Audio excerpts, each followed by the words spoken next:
All right, let's jump straight into episode 5 for this explainer, where we're going to look at how this story just systematically and honestly brutally strips away every single layer of hope from our survivors.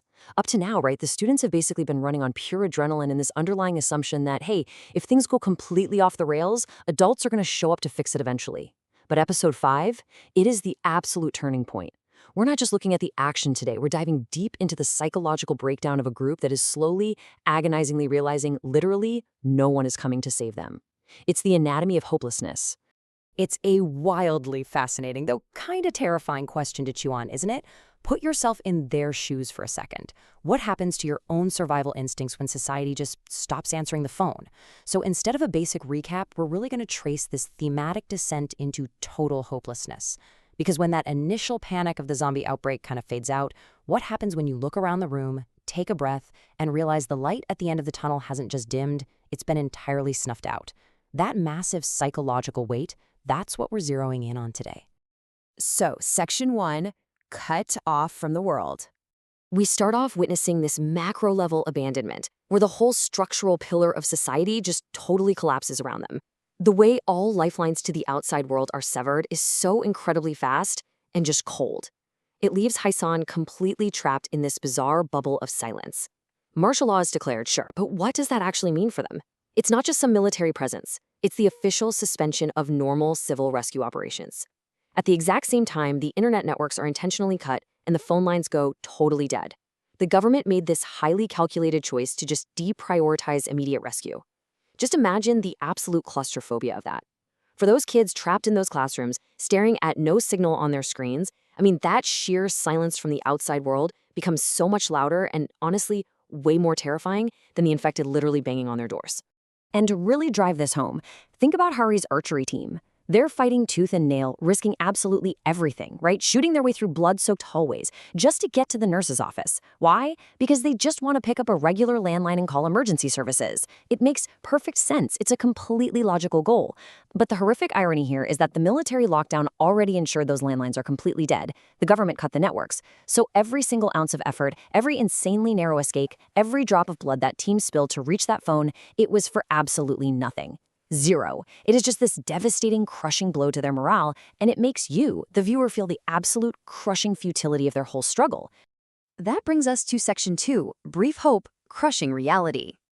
Okay, before we check back in with the main group, we absolutely have to talk about Changsan. He is fighting this intensely desperate, totally isolated battle of his own. He's cut off, trapped in those super tight, claustrophobic aisles of the school library, with the school bully, Guinam, just relentlessly hunting him down. It is this visceral, terrifying sequence of rapid-fire thinking, and it finally peaks when Changsan manages to stab Guinam right in the eye, and then scrambles up into this dark maintenance shaft. As he looks down, we see Guinam seemingly just get completely overwhelmed and eaten by the infected. So we're led to believe, just like Changsan is, that the nightmare with this guy is finally over. It feels like a rare, really hard-fought victory, you know? This tiny, brilliant spark of survival in a pitch-black situation. Meanwhile, the main group is going through this agonizing emotional roller coaster. Anjo absolutely refuses to give up, so the group pools their skills, they ingeniously build and launch a drone right out the window, and against all odds, they find Changsan, alive on the screen. It's this massive, euphoric surge of hope. They aren't broken yet. But then, boom. A flashing red light on the controller. The battery is dying. And as they're forced to pull the drone's camera back to get a wider view before it dies, the horrific truth of their situation is just laid bare.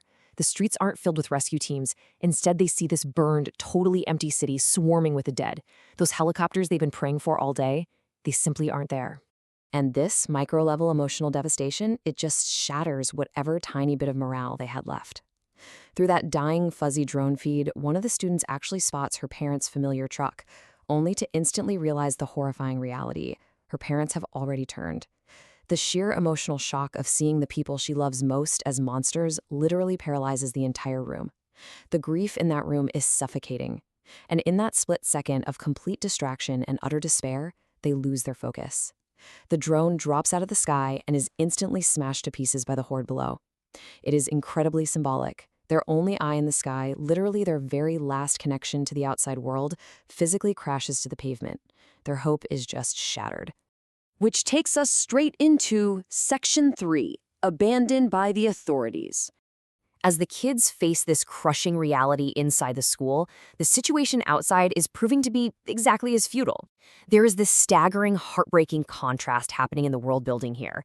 On the ground level, you've got desperate survivors like Chung-san's dad, who is driven by just pure chaotic parental love, right? He is risking absolutely everything, battling barehanded through infected streets just to reach that school and save his kid.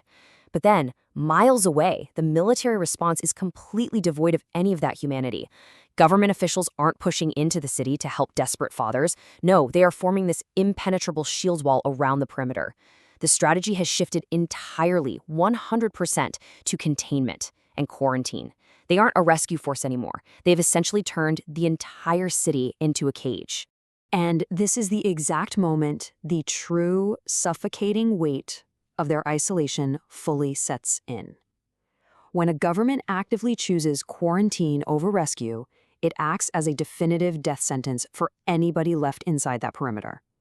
Every single time those kids tell themselves, hey, if we just hold out a little bit longer, the army is going to arrive, they are clinging to a total illusion.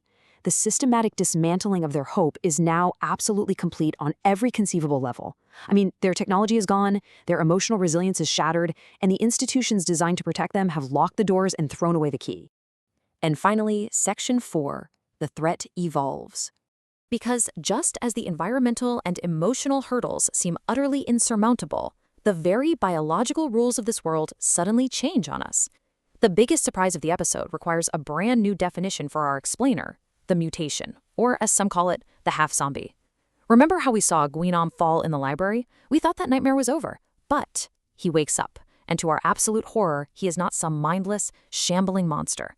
This new viral evolution means he actually retains his human consciousness, his memories, and his deep-seated cruelty. But he gains this extraordinary strength and an impossible ability to heal. The virus didn't just infect him. It evolved the absolute worst parts of human malice into a highly resilient, sentient nightmare. This horrific development changes absolutely everything about how these characters have to survive. Up until now, the students have stayed alive by exploiting the predictable biology of the zombies, right?